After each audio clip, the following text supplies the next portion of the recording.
welcome back to my channel. Nah, jadi di video kali ini aku akan berbagi informasi mengenai topik dan berbagi pengalaman aku tentang belajar topik dan tes topik itu sendiri. Jadi kalau mau tahu infonya atau ceritanya, langsung aja ke video selanjutnya. Check it out!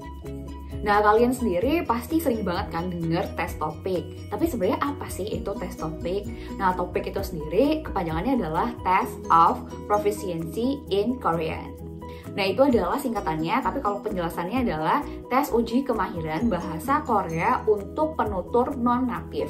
Jadi kayak misalnya kita dari Indonesia, bukan natif Korea. Nah, kalau misalnya kita mau tes bahasa Korea, kita harus ambil topik ini sendiri. Gampangnya adalah itu tuh sebenarnya sama kayak TOEFL atau IELTS tapi dalam bahasa Korea. Nah, kita udah tahu apa itu topik. Nah, selanjutnya adalah format topik. Gimana sih sebenarnya format topik itu sendiri? Nah, topik itu terbagi jadi dua tipe. Yang pertama adalah topik 1 dan yang kedua adalah topik 2. Nah, mulai satu-satu ya. Yang topik 1 dulu. Topik 1 itu sendiri itu diperuntukkan untuk pemula. Nah, jadi kalau di sini kita cuma perlu tes itu listening sama readingnya aja. Jadi nggak ada writing. Nah, jadi kita cuma perlu mendengarkan sama membaca. Dan di sini pun pertanyaannya itu sangat mudah-mudah karena memang ditujukan untuk pemula. Nah, biasanya kalau di Indonesia kita les bahasa Korea biasanya menggunakan buku Sejong kan. Nah, itu kalau misalnya kalian baru Sejong 1 atau Sejong 2 atau Sejong 3, itu kalian bisa ambil dari topik level 1 dulu karena memang untuk pemula. Kalau untuk listening topik 1 itu ada 30 soal, waktunya itu 40 menit dan pilihan ganda. Untuk readingnya itu ada 40 soal, waktunya itu 60 menit dan itu juga pilihan ganda. Jadi menurut aku sangat mudah dan sangat cocok untuk pemula yang ingin tahu sebenarnya level bahasa Korea kalian di mana. Nah, berbeda dengan topik 1, topik 2 itu adalah untuk yang advance atau yang sudah mahir dalam bahasa Korea. Nah, topik 2 ini sendiri ada tambahannya. Jadi selain listening, reading, itu juga akan ada writing atau kita harus menulis. Dan menurut aku sendiri, menulisnya sesusah itu. Kalau misalnya untuk topik 2, listeningnya itu ada 50 soal, waktunya 50 menit. Nah, habis itu readingnya itu waktunya 70 menit, 50 soal. Terus untuk writingnya itu waktunya 50 menit, ada 4 soal. Nah, biasanya untuk topik 2 itu kita akan ngelakuin listening dulu selama 50 menit, terus habis itu langsung writing 50 menit. Nah, setelah itu baru ada jeda break dulu, paling sekitar 10 menit. Setelah itu baru lanjut ke reading, itu 70 menit. Nah, masih berlanjut kepada topik 1 dan topik 2 itu tadi. Nah, ini tuh sebenarnya itu sangat berpengaruhnya itu ke level atau nanti scoring di akhir dari tes topik itu sendiri. Nah, kalau misalnya topik itu levelnya ada level 1 sampai level 6. Nah, level 1 itu adalah yang paling pemula, sedangkan level 6 itu adalah yang paling mahir. Nah, tetapi untuk levelnya itu sendiri, itu tadi dibagi yang tadi jadi topik 1 dan topik 2. Kalau misalnya kalian topik 1, berarti level yang bisa kalian dapatkan itu hanya level 1 dan level 2. Kalau misalnya kalian ambil topik 2, berarti level yang bisa kalian dapatkan adalah level 3 sampai level 6.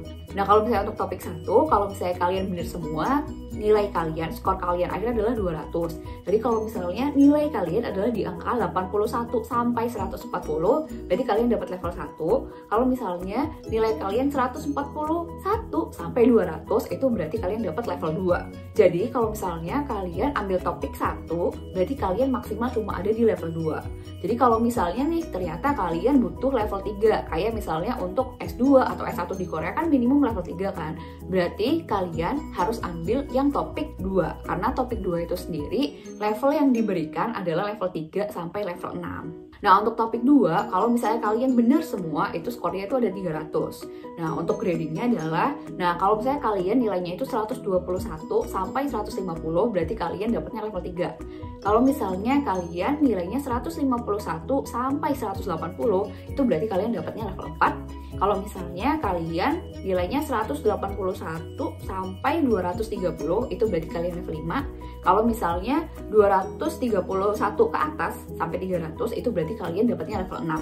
Nah, kalian udah tahu apa sih itu topik 1 dan apa topik 2, bagaimana formatnya untuk topik 1 seperti apa, format topik 2 seperti apa, dan juga grading sistemnya atau penilaian levelnya juga udah paham sekarang. Nah, sekarang aku ingin sharing tentang gimana sih soal dari topik itu sendiri.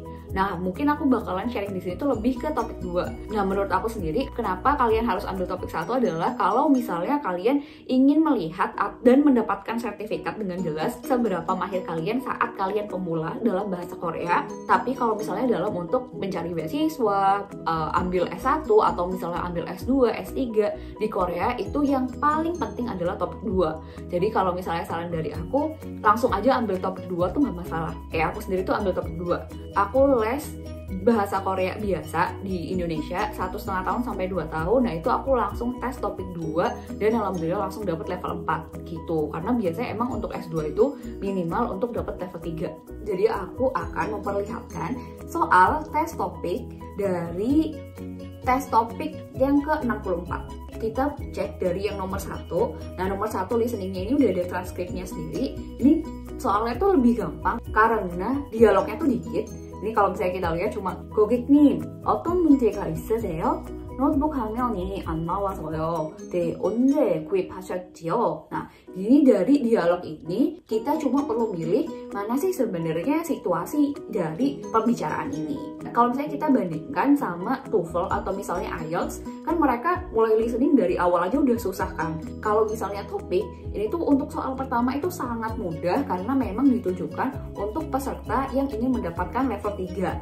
Kayak gitu. Nah, tapi kalau misalnya kita lihat nih langsung ke nomor 50, nah itu tuh udah sangat susah.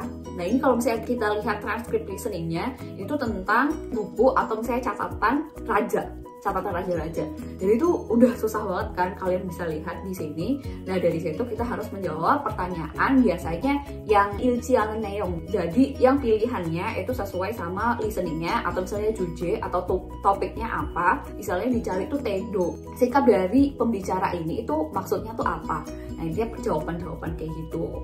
Nah, terus kalau misalnya kita lanjut ke reading ya. Nah, kalau misalnya reading, ini soalnya, nah ini kita bisa lihat dari nomor 1 sampai nomor 4 itu tuh tentang grammar. Jadi kalau misalnya kalian udah belajar bahasa Korea, les bahasa Korea kayak gitu, kalian pasti udah sangat sering ketemu sama grammar-grammar kayak gini. Jadi memang pastinya nomor 1 itu didesain untuk soal yang mudah agar bisa dijawab oleh peserta yang ingin mendapatkan level 3. Jadi kita hanya mengisi kalimat itu dimasukin grammar yang sesuai itu yang mana. Menurut aku pun, meskipun ini harusnya itu pertanyaan yang gampang kan, tapi tuh kadang tuh emang ada grammar-grammar yang aku tuh nggak tahu gitu loh sebenarnya itu grammarnya apa, makanya jadi bingung jawabnya kan. Jadi ini emang untuk orang yang pinter grammar. Aku cuma pengen ngeliatin bahwa topik itu dari nomor 1 tuh soalnya lumayan mudah sampai nomor 50 itu semakin sulit dan semakin sulit. Nah, untuk nomor 50 itu sebenarnya adalah nomor 48, 49, 50. Jadi satu bacaan untuk 3 soal. Itu di yang paling akhir. Nah, jadi kalau misalnya kita lihat di sini, ini tuh tentang kepolisian, tentang sistem, mau dilaksanakan ke seluruh negara. Jadi itu lebih ke biasanya, emang law, tentang hukum, terus habis itu tentang sistem. Nah, hal-hal yang sudah lebih ahli kayak gitu. Jadi memang levelnya itu udah level susah, level-level di berita. Nah, itu tadi adalah tentang listening dan reading dari topik 2. Nah, kalau misalnya menurut aku sendiri, meskipun memang susah, cuma gampangnya adalah itu adalah jawabannya itu pilihan ganda. Jadi kalau misalnya kalian nggak ngerti, nggak punya waktu untuk nyelesain, kalian bisa tinggal ngawur aja. Cun. Aku biasanya ngelakuin itu tuh di reading.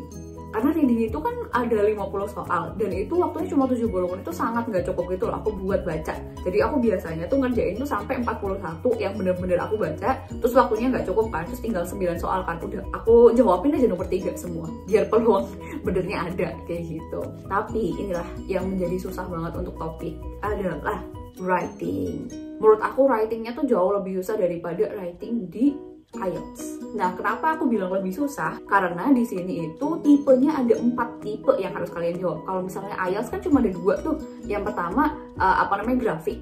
Kalian tinggal jelasin tentang grafiknya. Yang kedua tinggal esai gitu kan. Nah, kalau di sini ada tambahan nomor 51 sama 52 nih. Nah, di nomor 51 ini sebenarnya kita cuma ngisi jawaban singkat dari misalnya biasanya itu recruitment atau biasanya itu undangan atau ya intinya hal-hal notice yang kecil kayak gitu. Cuma menurut aku kalau misalnya katanya nggak keluar nih saat itu, terus habis itu yang paling penting adalah selain jawab kata itu juga ada momboknya, juga ada grammarnya, dan grammarnya harus bener kan.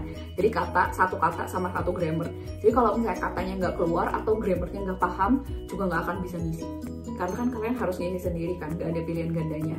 Dan ini ada 2, jadi di dalam 51 ada 2 jawaban, itu ada di Hyuk sama Nin. Kayak gitu, ini kalian harus isi. Nah, nomor 52 ini sebenarnya itu sama, jadi jawaban pendek, cuma nggak sependek nomor 51. Jadi kalau misalnya nomor 51 kan biasanya satu kata, satu grammar. Nah, kalau misalnya nomor 52 ini biasanya satu kalimat. Jadi satu kalimat plus grammar di akhirnya apa. Terus habis itu, jeng. Lihat aja udah susah kan. Nomor 53 itu adalah grafiknya. Menurut aku grafiknya lebih rempong daripada IELTS, grafiknya di sini. Nah, cuma di sini itu menurut aku enaknya 53 di topik tentang grafik adalah kalian hanya perlu menulis semua yang ada di dalam grafiknya. Jadi itu semuanya harus kalian mention di situ. Cuma yang menjadi tricky partnya adalah ketika kalian kepanjangan nih, gimana caranya kalian bisa menyusun kalimat itu menjadi lebih singkat. Nah, yang paling lebih menyebalkan adalah 54. Itu kalian dikasih topiknya. Nah, topiknya itu silahkan kalian tulis 1 halaman. Nah, untuk 64 ini adalah mempertanyakan mengenai masa puberti. Atau misalnya masa kalian waktu remaja, kayak gitu kan, remaja kan pasti ada puberti lagi, wah apa namanya, lagi nakal-nakalnya ibaratnya kayak gitu kan.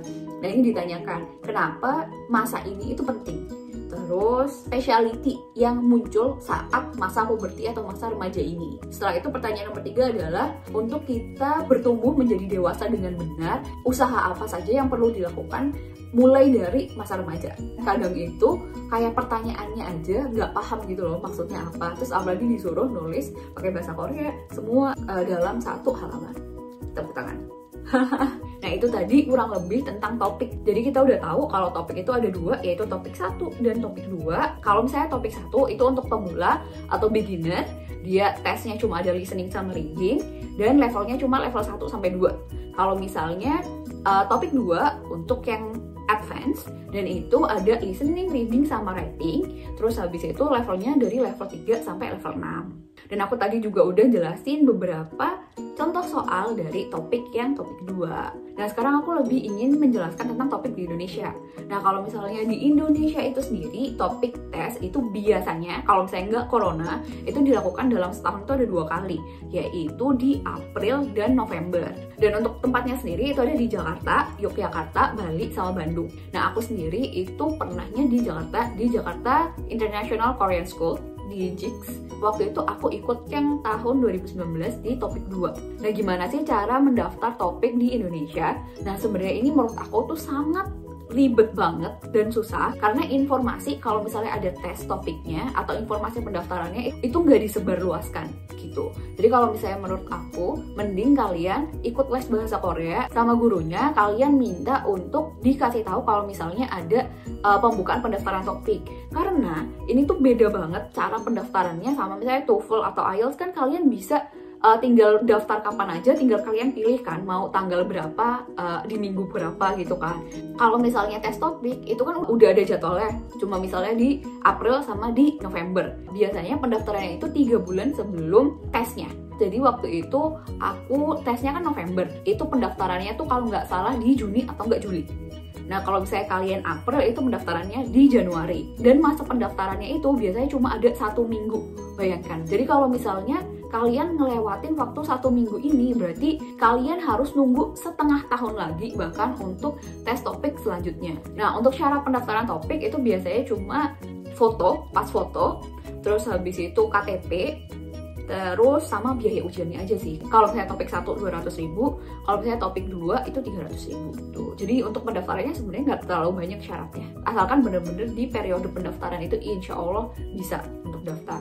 Nah, kalau topik sendiri intinya itu e-sertifikat. Jadi kalau misalnya kalian ingin hard copy-nya itu tinggal kalian print sendiri. Nah, udah panjang banget kan aku cerita-cerita tentang topik. Semoga cerita ini atau sharing ini bermanfaat. Sampai jumpa di video selanjutnya. Bye-bye!